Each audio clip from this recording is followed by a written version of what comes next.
Madame, Monsieur, bonsoir. Merci de suivre Télémétropole à l'heure de Métro News. Bienvenue dans cette nouvelle édition de ce journal. À la une, à 2 jours de la clôture du processus d'enregistrement des groupements politiques, le nombre de structures inscrites demeure limité. Pendant que certains acteurs politiques expriment encore leurs réserves, d'autres poursuivent les discussions en vue de respecter le délai fixé par le Conseil électoral, qui annonce par ailleurs la prolongation des inscriptions des électeurs jusqu'au 13 octobre 2026. Malgré la recrudescence des enlèvements visant des personnalités publiques, le secrétaire d'État à la communication, Lucien Jurat, appelle à ne pas céder au découragement. Il défend la poursuite du processus électoral, estimant que l'insécurité ne saurait constituer un obstacle permanent à l'exercice de la démocratie. Également à la une, la commune de Saint-Michel-de-la-Talaye a vécu des heures de tension après une tentative d'incursion de gangs armés venus de Marchand-des-Salines. Les assaillants ont pillé des biens avant d'être repoussés par des habitants mobilisés pour défendre leur localité.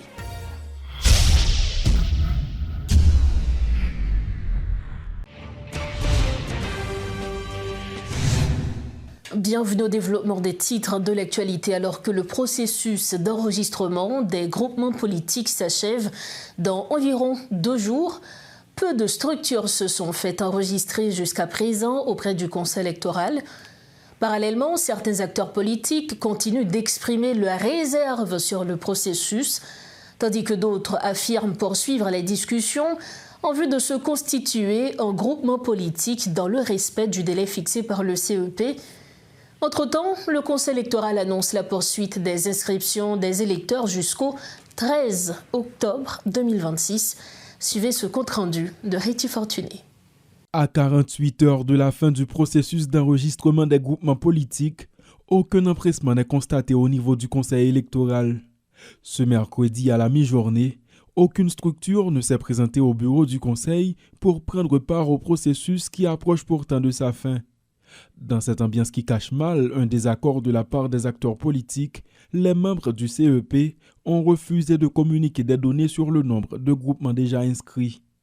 En dépit de la prolongation de l'enregistrement, des acteurs affirment avoir pris leur distance en raison d'un manque de confiance dans l'institution électorale. Jusqu'à présent, moins d'une vingtaine de groupements auraient été enregistrés, a-t-on appris. Cependant, d'autres acteurs contactés disent travailler pour présenter leur groupe au plus vite dans l'espoir de rester dans le délai avant le lancement de l'inscription des regroupements politiques prévu la semaine prochaine. Les désaccords sont certes là, mais la KID et quelques autres partis sont sur le point de se faire enregistrer, nous explique l'ancien député Jean-Marcel Leméran. Les désaccords sont là, mais étant donné que c'est un processus, nous pas qu'à quitter nous hors jeu dans le processus là, donc nous avons arrangé pour nous intégrer le processus là dans la normalité, sans que nous pas ça pas empêcher que des éléments de désaccord que nous avons surveillés pour que la correction capable de dans de meilleures considérations que possible. D'autres figures connues de la politique se trouvent dans la même situation, mais se gardent de communiquer l'identité des partis avec lesquels ils entendent se regrouper. Parallèlement, le Conseil électoral provisoire, dans le but de mettre en branle l'appareil électoral, a annoncé la poursuite des inscriptions d'électeurs dans plusieurs départements à l'exception de l'Ouest, toujours au centre de la violence des gangs. Si aucun chiffre n'est disponible pour l'instant, le conseiller électoral Nemrod Sanon présente la démarche comme une étape fondamentale. Nous, dans le cadre du processus inscription électorale, pour moi-même, c'est un élément important dans le processus électoral là.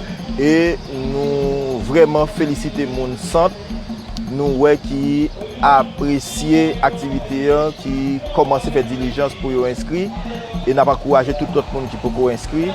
Tout autant que nous avancer, donc nous même tout nous encourager pour avancer tout, venir inscrire parce que c'est ça qui permet de voter. À l'approche de la fin de cette première phase d'enregistrement, il faut noter que le décret électoral précise en son article 130 que tout groupement de partis politiques constitués et agréés bénéficie d'une réduction des frais d'inscription sur toutes ses candidatures selon les critères suivants. Un groupement constitué d'au moins 50 partis politiques agréés bénéficie d'une réduction de 100% des frais d'inscription. Un groupement constitué de 30 à 49 partis politiques agréés bénéficie d'une réduction de 75%. Un groupement constitué de 20 à 29 partis politiques agréés bénéficie d'une réduction de 50%. Et enfin, un groupement constitué de 10 à 19 partis politiques agréés bénéficie d'une réduction de 5% des frais d'inscription. Les acteurs politiques s'interrogent sur la faisabilité des élections cette année. Alors que plus de 300 partis ont été enregistrés et que le processus d'inscription des électeurs est en cours, plusieurs acteurs expriment des inquiétudes quant au climat sécuritaire qui prévaut dans les départements de l'Ouest et de l'Artibonite notamment, lesquels représentent plus de la moitié de l'électorat. Pour en parler, ce soir à Métro News, nous recevons l'ancien Premier ministre Jean-Michel Lapin. Monsieur Jean-Michel Lapin, bonsoir, bienvenue sur le plateau Métro News à Soya. Merci, bonsoir et bonsoir à toutes les auditeurs et auditrices qui branchent Métro News à Soya. Conseil électoral provisoire là, il publié calendrier électoral là, en pile réaction qui est en fait, notamment bon côté acteurs politiques qui réagit par rapport avec ça. Qui lecture justement par rapport avec calendrier électoral là, Monsieur Lapin? Nous pensons que c'est un bon bagage. Et c'est une activité que le Conseil électoral a gagné. C'est lui-même qui doit dire qu'il prévoit faire élection. Mais nous constatons tout, le calendrier électoral là venu dans un moment qui a un pile doute là-dedans. On a posé une question, est-ce que le gouvernement lui-même, qui a une responsabilité tout dans les affaires élections, dans tout le processus là, et jusqu'à dernier jour, qui c'est journée vote là lui-même, est-ce qu'il lui-même est prêt ou du moins il répond à toute responsabilité là? Est-ce que la communauté internationale là tout, moi qui bat bravo dès demain, nous entendons des réactions OEA, nous entendons des réactions CARICOM notamment, et des bouts dans les mondes à parler. C'est l'établissement diplomatique qui parlait.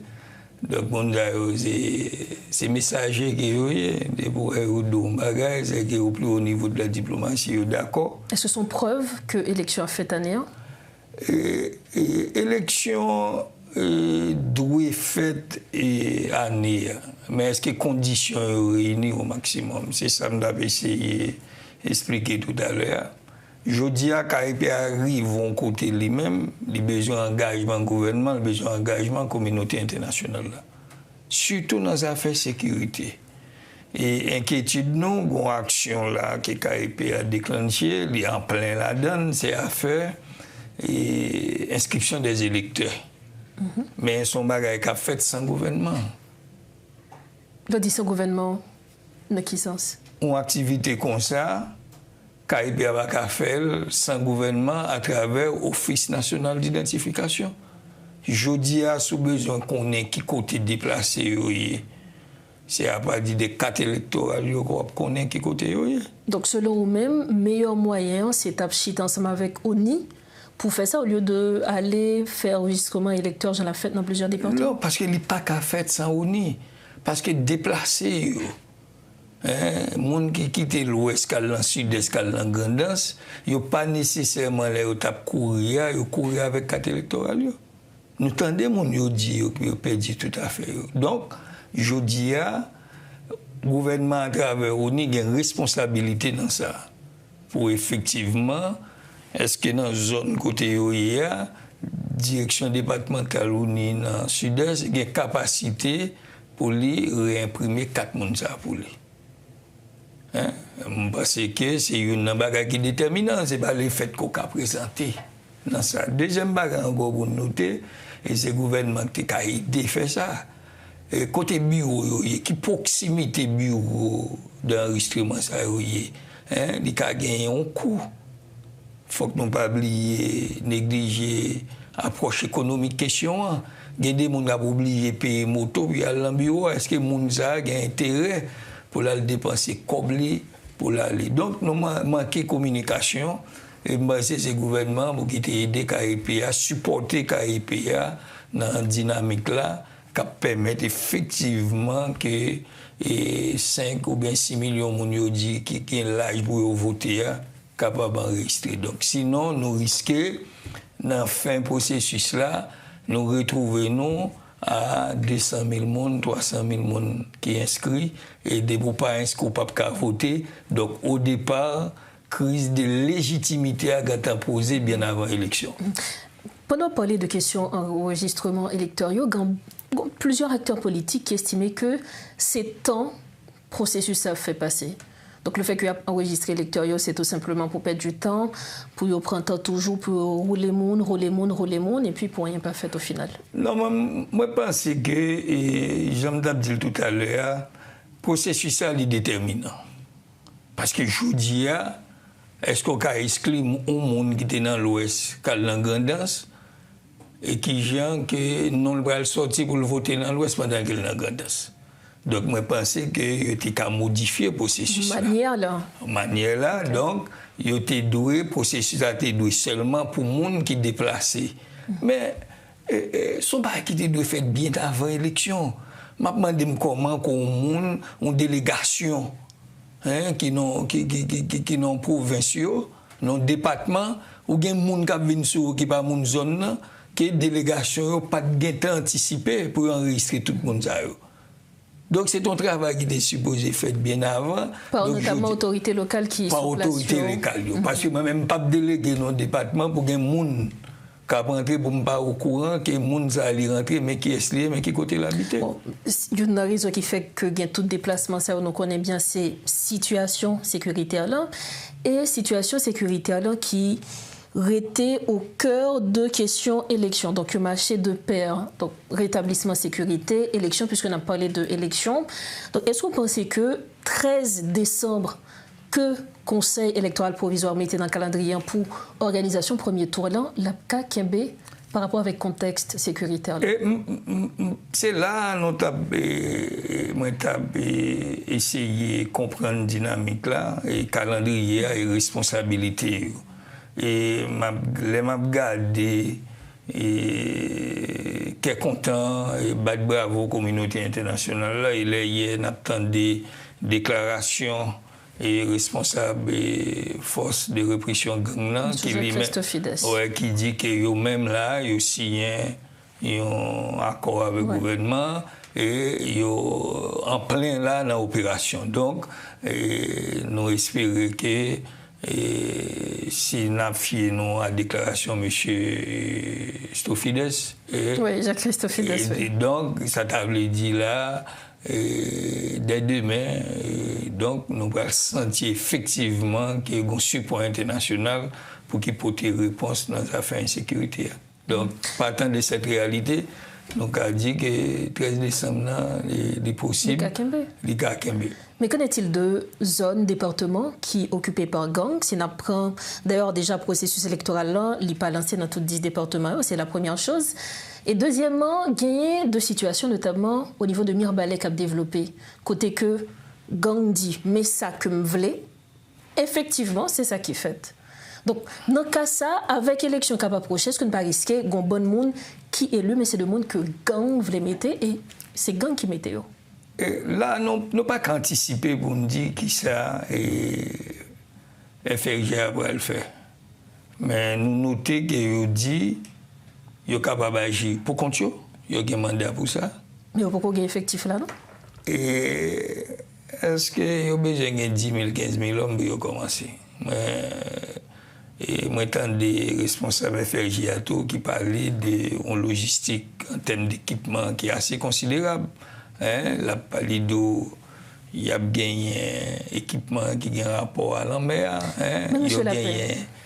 Monsieur, que en plus on a dit par rapport avec mission multinationale que nous avons gagnée avec Kenya notamment, est-ce que nous sommes capables de prendre parole ça comme vérité pour nous simplement dire oui et amen? Non, Kenya a été limité dans l'action.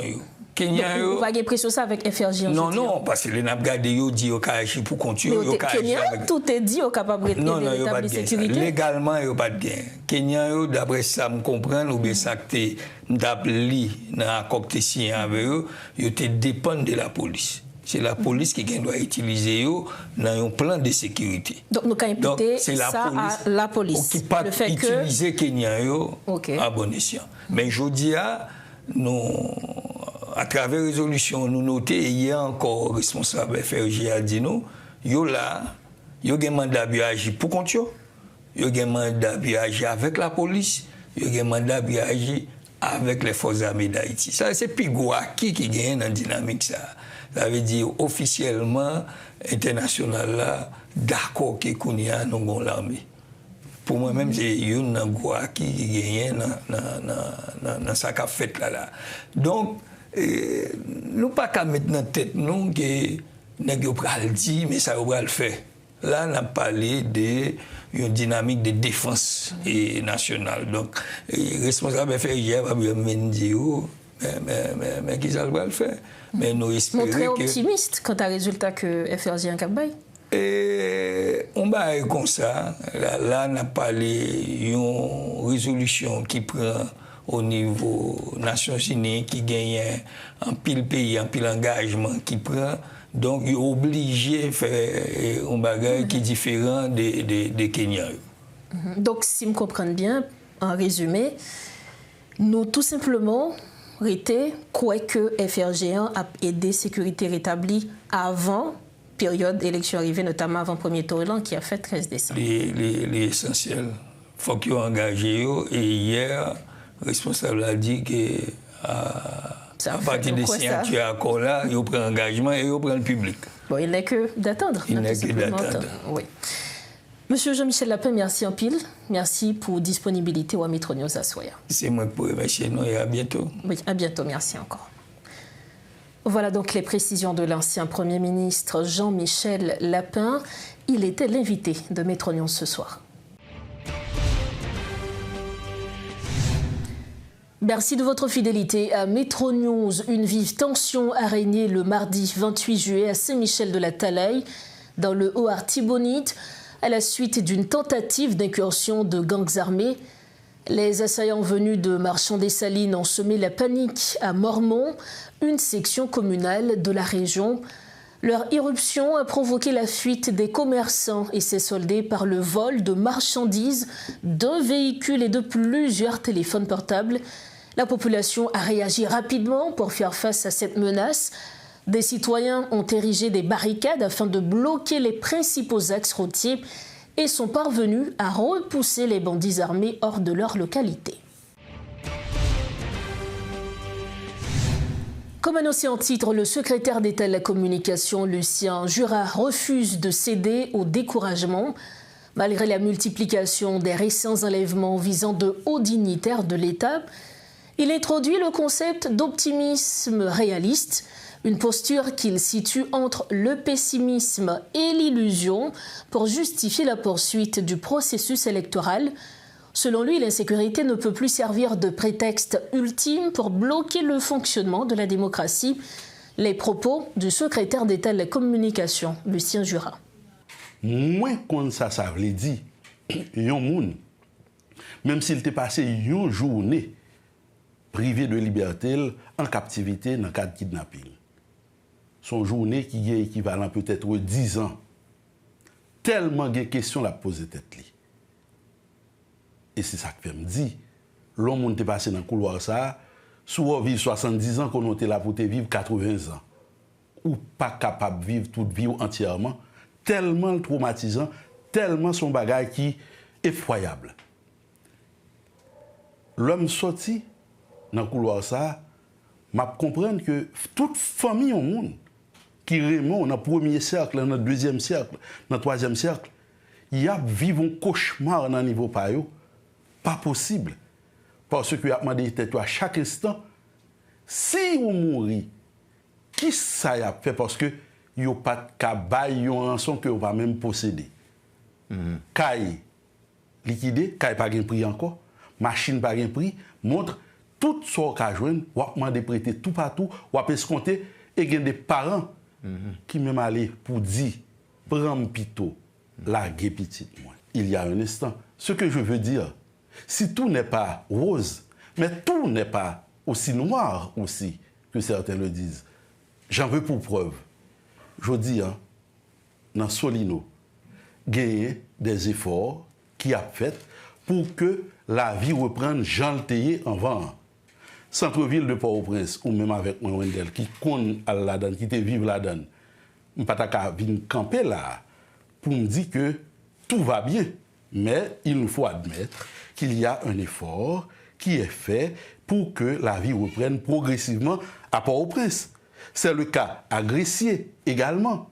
Si on va dans l'Artibonite, ce n'est pas que les gangs soient en déroute, mais il y a des efforts qui se font. Maintenant, nous n'allons pas venir sur ce plateau pour parler sécurité nationale, un sujet aussi sensible. Mais ce que nous dirons, c'est qu'il y a des réflexions et des mises en œuvre qui sont faites actuellement pour que le calendrier électoral puisse être appliqué, notamment dans l'Ouest, également, selon ce qui a été prévu et pour qu'on ait des conditions de sécurité, je le reprends, acceptables. Est-ce que c'est idéal ?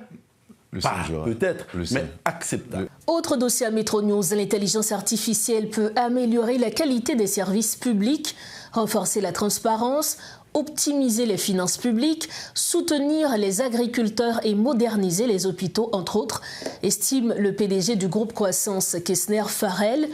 À l'occasion du colloque international de l'Université de technologie d'Haïti, Unitech, l'économiste a souligné que l'IA est un outil aux multiples usages. Il estime également qu'il est indispensable de développer une culture numérique afin de s'adapter aux réalités actuelles. De son côté, le professeur Jocelyn Val de l'Unitech affirme que l'intelligence artificielle ne constitue pas une menace pour les capacités humaines. Suivez ce reportage de Rodolphe Pierre-Louis et de Guy Trichoisy. L'intelligence artificielle n'est plus une technologie du futur de la vie exprimée par le PDG du groupe Croissance. Kessner Farrell souligne qu'elle constitue désormais un moteur de transformation économique, sociale, scientifique et institutionnelle. Lorsqu'on parle de l'IA, ce n'est pas l'affaire des informaticiens, ce n'est pas l'affaire de ceux qui aiment les gadgets technologiques. C'est beaucoup plus que ça. Aujourd'hui, le monde entier entre dans une nouvelle révolution. C'est un grand bouleversement que nous vivons à l'actuel. L'IA n'est pas seulement un élément de la technologie, c'est une révolution qui avance à travers le monde, pénétrant chaque jour davantage dans les foyers, et dans de nombreux secteurs de la vie nationale, elle y provoque des transformations. Cette révolution transforme déjà les entreprises, les administrations publiques, les systèmes de santé, l'éducation, la finance, l'agriculture, les transports et même la manière dont les gouvernements prennent leurs décisions. On ne projette pas l'avenir, c'est actuel, mes amis. L'IA peut-elle changer notre société ? Ce n'est pas la bonne question selon Kessner Farrell. La vraie, comment des pays comme Haïti peuvent devenir des acteurs de cette transformation plutôt que de simples consommateurs de technologies développées ailleurs ? Le pays fait face à de nombreux défis et l'économiste estime qu'il s'agit d'un instrument à utiliser à bon escient. L'IA peut améliorer la qualité des services publics, renforcer la transparence, un mot qui n'est pas trop populaire chez nous. On va aux élections très prochainement, pas vrai? On aurait pu utiliser l'IA pour réduire les coûts, pas vrai? Optimiser les finances publiques, soutenir les agriculteurs, moderniser les hôpitaux, personnaliser l'éducation, mieux gérer les risques naturels et créer une nouvelle génération d'emplois qualifiés. C'est à l'occasion du colloque international organisé par l'Université de technologie d'Haïti en collaboration avec la BRH que le PDG du groupe Croissance a souligné l'importance de l'intelligence artificielle. De son côté, le recteur de l'institution, Jocelyn Val, insiste sur le fait qu'elle ne représente pas une menace pour le fonctionnement de la société. Que l'IA ne représente pas une menace de nature à prendre la place de l'homme de manière à outrance. Contrairement à ce que disent les gens, que l'IA va remplacer les hommes et les femmes. Au contraire, l'IA favorise un environnement de travail plus attractif. et plus épanouissant pour les ressources humaines ont la possibilité d'innover et de résoudre les problèmes les plus complexes pour le devenir des entreprises. À l'ère de la technologie, les jeunes doivent se former davantage afin d'avoir des compétences en intelligence artificielle, acquérir une culture numérique. L'adapter à la réalité est nécessaire car l'IA est un outil qu'il faut savoir manier et mettre à son service, affirme Kestner Farrell. Pour refermer la page nationale de Metro News, l'administration Trump a intensifié les arrestations d'immigrants en situation irrégulière dans les aéroports américains, en déployant des agents en civil directement au comptoir d'enregistrement et aux portes d'embarquement, selon des informations révélées mardi par The New York Times. Cette campagne cible spécifiquement les voyageurs ayant dépassé la durée de validité de leur visa.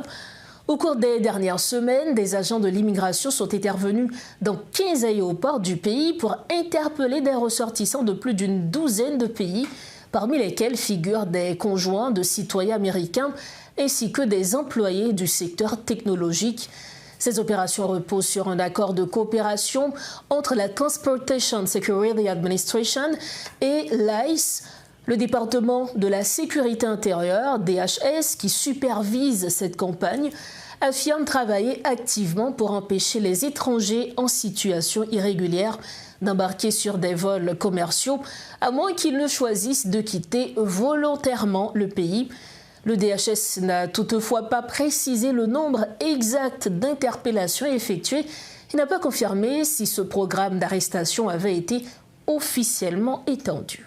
C'est la fin de cette édition de Metro News. Voici le rappel des principaux titres avant de refermer ce journal. À 2 jours de la clôture du processus d'enregistrement des groupements politiques, le nombre de structures inscrites demeure limité. Pendant que certains acteurs politiques expriment encore leurs réserves, d'autres poursuivent les discussions en vue de respecter le délai fixé par le Conseil électoral, qui annonce par ailleurs la prolongation des inscriptions des électeurs jusqu'au 13 octobre 2026. Malgré la recrudescence des enlèvements visant des personnalités publiques, le secrétaire d'État de la communication, Lucien Jura, appelle à ne pas céder au découragement. Il défend la poursuite du processus électoral, estimant que l'insécurité ne saurait constituer un obstacle permanent à l'exercice de la démocratie. Et puis la commune de Saint-Michel-de-la-Talaye a vécu des heures de tension après une tentative d'incursion de gangs armés venus de Marchand des Salines. Les assaillants ont pillé des biens avant d'être repoussés par des habitants mobilisés pour défendre leur localité.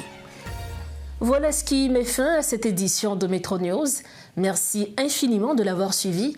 On se retrouve demain soir, toujours sur Télémétropole, mais restez branchés, la programmation continue. Bonsoir.